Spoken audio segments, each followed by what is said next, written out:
What is going on, Trash Talkers? We are back with another episode for you. In today's video, we're going to give you our predictions for the Divisional Round matchup between the San Francisco 49ers and the Green Bay Packers. All that and much more coming your way right now!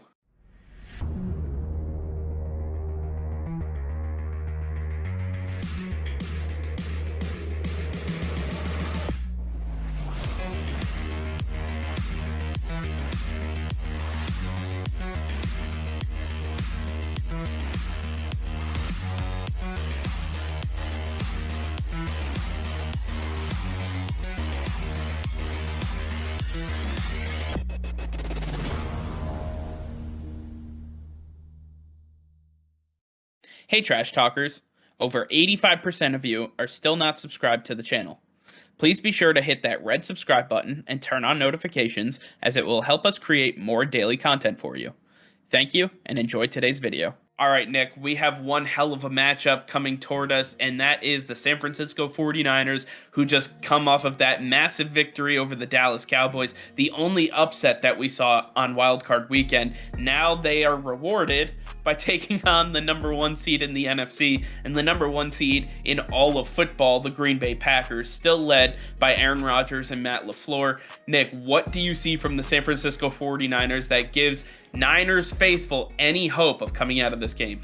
Well, take a look at what they did against the Dallas Cowboys, because they simply made them look foolish. The 49ers defense is absolutely legit, and Nick Bosa is leading the charge. He is one incredible player, and I know you think I hate him, but I don't. Nick Bosa is an incredible defensive end, one of the top defensive ends in the NFL right now. And with him, Fred Warner, Arik Armstead, all these guys on this defense, they're doing an incredible job that's keeping them afloat, because on the other side, Jimmy Garoppolo's banged up and he's just not playing well. The run game is what is getting a lot of the yards on the ground, a lot of the touchdowns in the end zone, and it's not the receiving attack for the 49ers. Deebo Samuel is pretty much a running back at this point. Eli Mitchell is their other big workhorse. He has been getting upwards of 20-25 carries every single game, with Deebo Samuel getting his as well.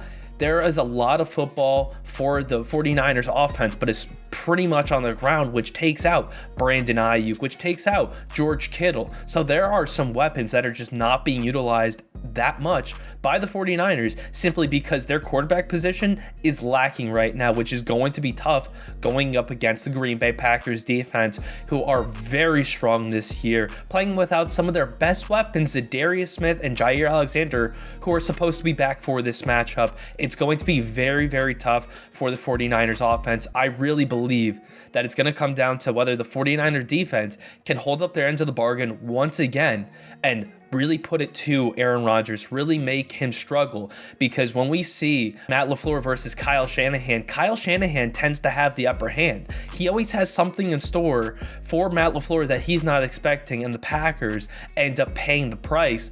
Kyle Shanahan might be able to do that once again, but it's going to be a lot tougher to do with the Packers playing the way they are. I really need to see this 49ers defense play at their best in order to get the job done. Yeah, I think they are definitely given a tall task here, going into Lambeau Field in January and taking on Aaron Rodgers and the Green Bay Packers. It's not an easy one for sure, but I have to talk about the Green Bay Packers, and you kind of mentioned them, Nick. They're missing some key pieces, and it looks like they're getting them back. Jair Alexander, Whitney Merciless have been practicing ahead of their playoff matchup with the Niners. On top of that, it looks like David Bakhtiari should be able to return for this one. He hasn't practiced yet, but Matt LaFleur said that's because of load management, just making sure that he will be ready for that game. And on top of that, it looks like there's a slight possibility that Zadarius Smith could also make his return to this team. If they get Jair Alexander, Zadarius Smith, Whitney Merciless, and David Bakhtiari back, I think their 1% chance of winning this game went down to -5. I really don't see a way in which not only the 49ers, but any team in the NFL can contend with this year's Green Bay Packers team. They are by far and away the best team in football. And I don't need to go roster player by roster player with you. We all understand who the monster is on this team. That is Aaron Rodgers, and he already has Devontae Adams and Aaron Jones on this offense. He has an incredible connection with some of these guys, and getting his best friend Randall Cobb back into the mix really helps solidify this offense to become what it is and what I expect to be his back-to-back MVP award. Now, on the defensive side, they struggled toward the end, and you can talk about, they struggled with the Detroit Lions in the final week of the season. They were resting some of their players, but again, they didn't have Jair, they didn't have Whitney, and they didn't have Za'Darius. Those guys look like they're coming back. It's going to be lights out. Deebo Samuel is the only thing that the 49ers have going for them right now. I think he's going to be absolutely locked up, and it's not going to be pretty for the 49ers. I expect an absolute blowout by the Packers. The only thing I can say is the Packers tend to be complacent at times, and they'll take series off when they believe that they can just drive down the field, and they get bombarded by a defense that knows exactly what they're doing and finds a way to stop them, and they find themselves in that rut. Usually they can find their way out. But this is one game where if they find themselves complacent, the 49ers are the team that will take advantage of it and absolutely take the lead. So this is not the game for the Packers to play like they did in the regular season. It's time for them to step it up a notch. They had that bye week. They should be ready to go. I hope their focus is fully on this game because it's going to have to be if they're going to win. Yeah, no, I agree with you 100%. The San Francisco 49ers narrowly lost to the Packers back in week 3, and obviously these two teams have gone in very different directions since that time frame. And honestly, Jair Alexander played really well with an interception on Jimmy Garoppolo during that game. It didn't have the same effect with Deebo Samuel as they currently do now for the 49ers offense, but Aaron Rodgers also wasn't clicking with his guys like they are now. So at the end of the day, while that was a close game, and I know 49ers fans are going to hold on to their week 3 matchup as a possibility to come out of this game, I just don't see it. I see the Green Bay Packers having essentially 2 weeks of rest to get ready for this game, get ready and focused and ready to go. And I just see them just steamrolling the 49ers on their way to an NFC Championship showdown with whoever decides to come out of the Buccaneers-Rams game.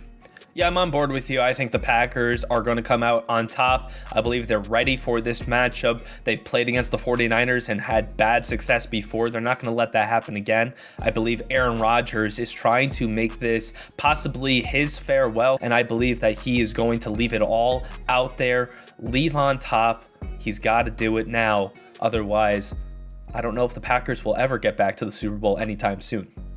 Yeah, it's easy when you go from Brett Favre to Aaron Rodgers, and now you're staring down the Jordan Love-shaped barrel of what Aaron Rodgers could leave you with. So not looking pretty for Packers fans, so hold on tight. Hold on to everything you have right now, because this might be the last of it for a very, very long time. All right, well, I want to hear from you guys. Let us know in the comments down below what you expect to happen in this game and who you think will come out on top, either the Packers or the 49ers.